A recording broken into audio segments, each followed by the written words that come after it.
ఇలాంటి మరెన్నో వీడియోలు చూడడానికి like, share, subscribe and comment.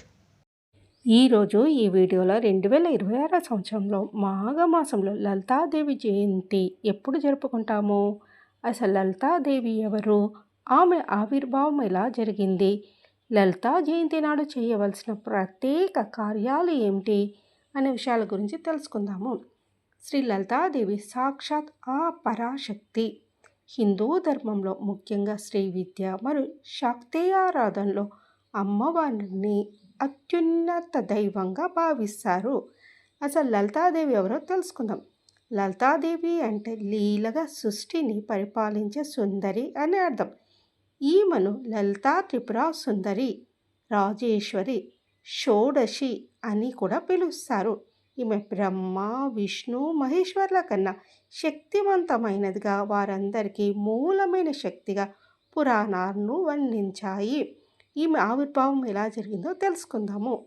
బాండాసుడు అనే భయంకరమైన రాక్షసుడు దేవతలను ఇబ్బంది పెడుతున్నప్పుడు దేవేంద్రుడు అగ్నియాగం చేశాడు. ఆ యాగం నుండి వెలువడిన శితగ్ని కుండం నుండి లలితాదేవి అత్యంత సుందర రూపంలో ఆవిర్భవించింది. ఆ తర్వాత ఆమె బాండాసుని సంహరించి లోకాలను రక్షించింది. లలితాదేవి ఎప్పుడు 16 ఏళ్ళ యవ్వన రూపంలో అనగా షోడశిగా కనిపిస్తుంది.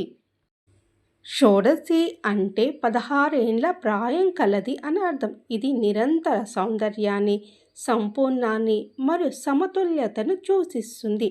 ఈమెను శ్రీయంత్ర రూపంలో ఆరాధిస్తారు. ఈ సాధన వల్ల అటు భౌతిక సుఖాలు, ఇటు ఆధ్యాత్మిక మోక్షం రెండూ లభిస్తాయి. అమ్మవారి 4 చేతుల్లో చెరుకు విల్లు, 5 పూల బాణాలు, పాశం, అంకుశం ఉంటాయి.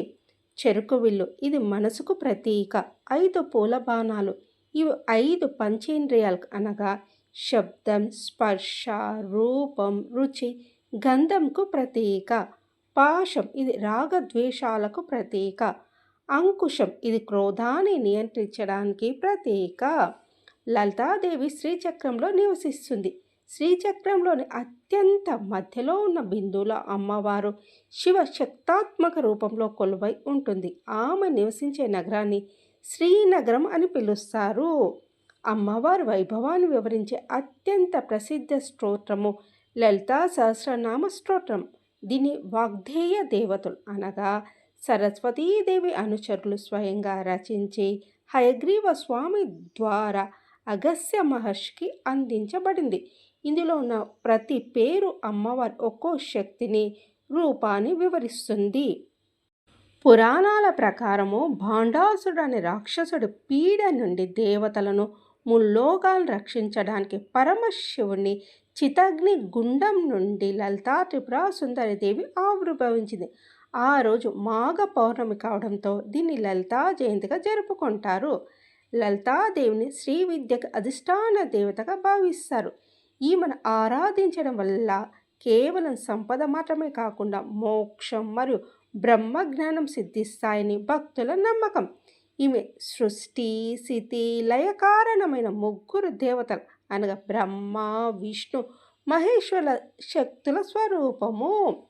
అమ్మవారి విశిష్టత గురించి తెలుసుకుందాం. అమ్మవారు ఎల్లప్పుడూ 16 ఏళ్ళ సుందర రూపంలో కొలువై ఉంటుంది. పంచాక్షరి మంత్రం ఈ రోజున అమ్మవారికి సంబంధించిన లేదా షోడశాక్షరి మంత్రాలను జపించడం వల్ల 1,000,000 రెట్ల ఫలితం లభిస్తుంది. లలితా సహస్రనామాలో చెప్పబడినట్టుగా ఈమెను ఆరాధించిన వారికి ఈ లోకంలో సుఖభోగాలు, మరణానంతర సద్గతి లభిస్తాయి. లలితా జయంతి నాడు చేయవలసిన ప్రత్యేక కార్యాల గురించి తెలుసుకుందాము. లలితాదేవి శ్రీచక్రంలో నివసిస్తుంది. ఈ రోజున శ్రీచక్రానికి లేదా లలితాదేవి ఫోటోకు కుంకుమార్చన చేయడం అత్యంత శ్రేష్టము. ఈ రోజున కనీసం ఒకసారైనా ప్రశాంతంగా లలితా సహస్రనామాలు చదవడము లేదా వినడం వల్ల ఇంట్లో ప్రతికూల శక్తి తొలగిపోతుంది. ముత్తైదువులకు పసుపు, కుంకుమ, తాంబూలం సమర్పించడము అమ్మవారికి చాలా ప్రీతికరం.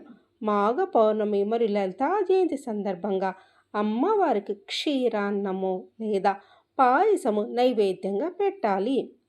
సాయంత్రం వేళ ఆవు నేతితో దీపం వెలిగించి వెన్నెల్లో అమ్మవారిని స్మరించుకోవాలి.